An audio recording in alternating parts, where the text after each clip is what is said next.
अस्सलाम वालेकुम guys, this is me doctor Ayesha Zahid. और आज जैसा कि हमने जॉइंट शुरू किए हुए थे, आज मैं सबसे पहला जॉइंट कौन सा आपके पास लेके आई हूँ वो जो कि मैंने आपको रीड करवाना है वो हिप जॉइंट। तो सबसे पहले तो हम ये देख लेते हैं कि जी एक जॉइंट हमारे पास होता क्या। जैसा कि जॉइंट का मतलब है बोन्स की आर्टिकुलेशन होना। दो बोन्स आपस में आर्टिकुलेट करेंगी और वो डिफरेंट मूवमेंट और डिफरेंट फंक्शन परफॉर्म करेंगी, तो हम उसको जॉइंट कहेंगे। ठीक है। तो और ये जॉइंट हमारी बॉडी में बहुत तरह के होते हैं, बहुत ज़्यादा जॉइंट्स होते हैं, जैसा कि हिप जॉइंट है, नी जॉइंट, जैसा कि हम लोअर लिम्ब की जॉइंट्स जो से स्टार्ट कर रहे हैं। मैं आपको आर्टिकुलेशन का बताती हूँ। जैसा कि मैं आपको बोन्स, आज ये हमारे पास जी फ्यूमर बोन है। हाँ, आप फ्यूमर बोन को देख सकते हैं, इसका फ्रंट, इसका बैक। तो और साथ ही हमारे पास ये जी हिप बोन, ये हमारे पास हिप बोन होगी। अब जैसे दो बोन्स मैंने आपको आज हिप जॉइंट समझाना है, तो हिप जॉइंट में ये दो बोन्स की आर्टिकुलेशन होती है।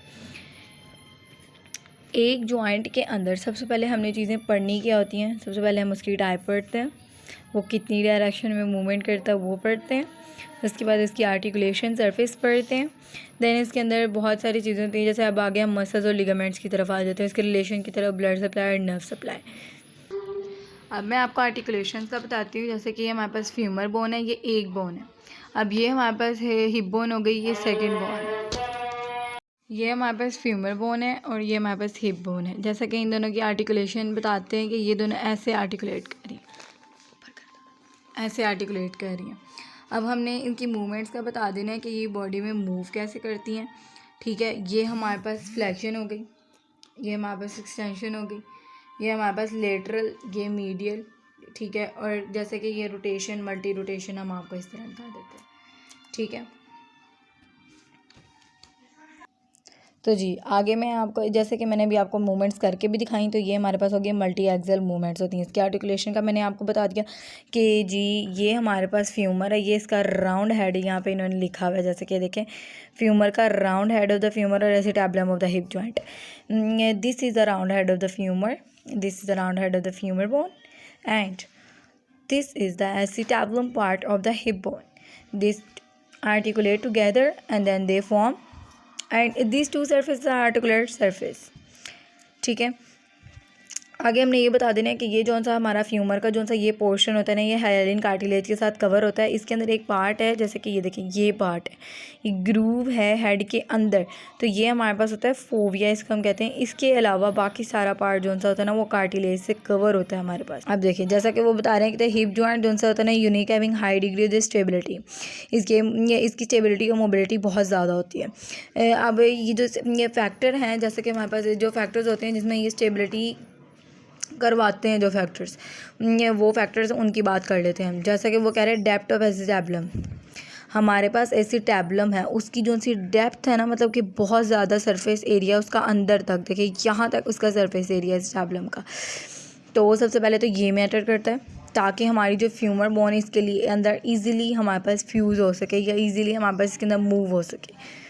ठीक है, उसके बाद वो कह रहे हैं the strengthen of the ligament. अब इसके आगे हम लिगामेंट्स की बात करेंगे। वो लिगामेंट्स बता रहे हैं कि इसके अंदर जो लिगामेंट लगे होते हैं, इसके अंदर भी लिगामेंट लगे होते हैं।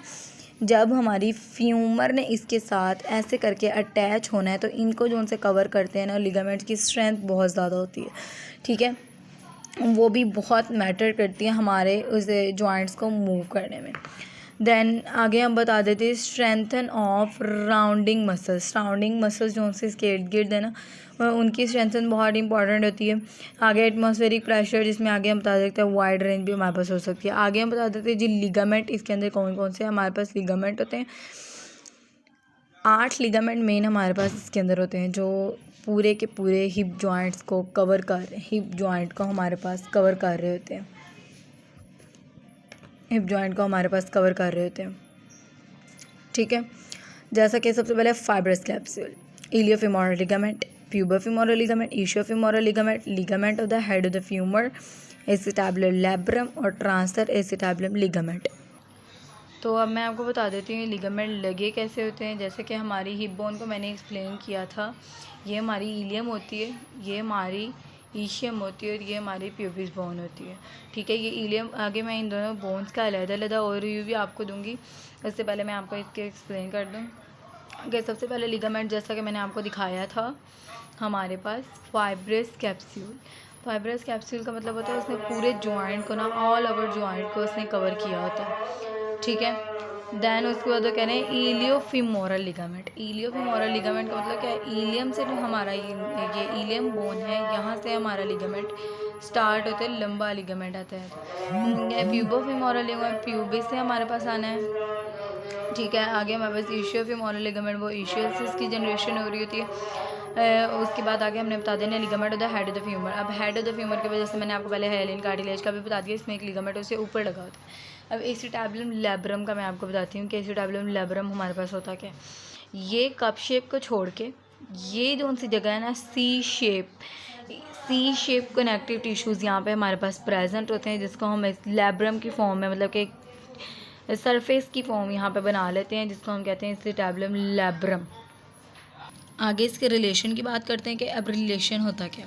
रिलेशन का जो साफ मतलब है ना, वो हमारे पास मतलब ये है कि इसके आगे ऊपर नीचे कौन कौन सी चीज़ें आएंगी। अब यहाँ चीज़ों से क्या मुराद है? चीज़ों से मुराद ये है कि यहाँ पे कौन कौन से हमारे पास मसल आ रहे हैं, कौन कौन सी नर्व्स यहाँ से गुजरें। जैसा कि अब हमने एंटीरियर बता दिया, इसके सामने वाले पोर्शन से, इलियम पोर्शन इसके सामने था। ठीक है, और टेंडम ऑफ द इलियम। ठीक है, ये सांस में जो इन्होंने बताया वो मसल्स इसके सामने से गुजरता है। फीमोरल नर्व्स, वेन्स और आर्टरी फीमोरल की जोन सी है ना, वो भी यहाँ से ही गुजरती हैं। जैसा कि ये ब्रांच हमारे पास लंबोसैक्रा से पीछे आती है। फीमोरल नर्व्स, आर्टरी हमारे फ्रंट ऑफ थाई को भी हमारे पास कवर करती है फीमोरल आर्टरी। देन आगे हम इसके पोस्टीरियर बैक की बात कर लेंगे। तो बैक में हमने ये बताना है कि हमारे पास सबसे पहले तो obturator internus, quadriceps femoris, gemelli muscle, piriformis muscle और ग्लूटेस मैक्सिमस मसल। ये जो सारे मसल्स हैं ना, ये सारे मसल्स हमारे पास ग्लूटियल रीजन के हैं और ये हमारा ग्लूटियल पोर्शन ही होता है। जैसा कि अब मैं आपको एक कॉन्सेप्ट की बात बताऊँ, एक कॉन्सेप्ट ले लें जो हमारे इस बोन से मसल निकलने हैं और वो फ्यूमर के हेड पे जाकर या इतने पोर्शन अपर पार्ट पर जाके अटैच होते हैं ना, वो मसल्स हमारे ग्लूटी रीजन के मसल्स होते हैं। इन्हीं के अंदर हमारे पास ये आ जाता है शाटिक नर्व, मेन नर्व्स हमारी आ जाती है लोअर लिम्ब की। उसके बाद आगे कह रहे हैं जो सुपीरियर, यानी कि इसके अपर पोर्शन पे हमारे पास रेक्टस फीमोरस होता है, ग्लूटियस मिनिमस होता है। इंफीरियर पोर्शन में हमारे पास आ जाता है जो lateral fibre, gracilis, abductor longus, brevis और हैमस्ट्रिंग के मसल्स आ जाते हैं। ये लिगामेंट्स का मैं आपको दोबारा दिखा देती हूँ एक दफ़ा। नोट्स बनाने होंगे बच्चों ने तो नोट्स बना लें।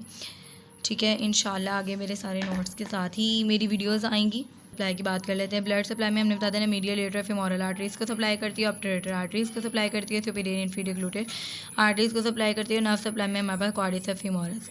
अब मैं इसकी आपको क्लिनिकल एनाटॉमी बता दूँ तो क्लिनिकल एनाटॉमी मेन इसमें हमारे पास यही आ जाती है कि जो सा हेड होता है ना, वो वीक हो जाता है अपनी जगह से या फ्यूज़ होना शुरू हो जाता है। ये एसिटाबुलम लैब्रम के पार्ट के अंदर फ्यूज़ होना शुरू हो जाता है। हेड हमारा जो सा है ना, ये राउंडेड शेप में नहीं होता। हेड हमारा ट्रायंगुलर शेप, इस तरह की शेप्स में जाना शुरू हो जाता है, जिसकी वजह से ये एक हमारा क्लिनिकल एनाटॉमी। दूसरी क्लिनिकल एनाटॉमी में नेक में फ्रैक्चर आ जाता है, किसी भी एक्सीडेंट या किसी भी कोई भी हादसा हो जाए उसके नेक में अगर फ्रैक्चर आ जाता है तो डर है, क्योंकि शाटिक नर्व मेन यहाँ से गुजर रही होती है अपर पार्ट से। तो हमारे पास जो शाटिक नर्व सबसे पहले उसकी डैमेज हो जाती है। तो शाटिक नर्व अगर डैमेज हो गई तो हम लोअर लिम्ब की बहुत सारी मूवमेंट से भी डैमेज हो सकते हैं या बहुत सारी मूवमेंट्स भी उसके अंदर इफ़ेक्टिव हो सकती हैं। और मसल्स की यहाँ पर जो भी मसल्स मैंने आपको बताए हैं, लिगामेंट्स बताए हैं, इनका कोई भी मसला होगा तो हमारे इस जॉइंट का मसला हो जाएगा।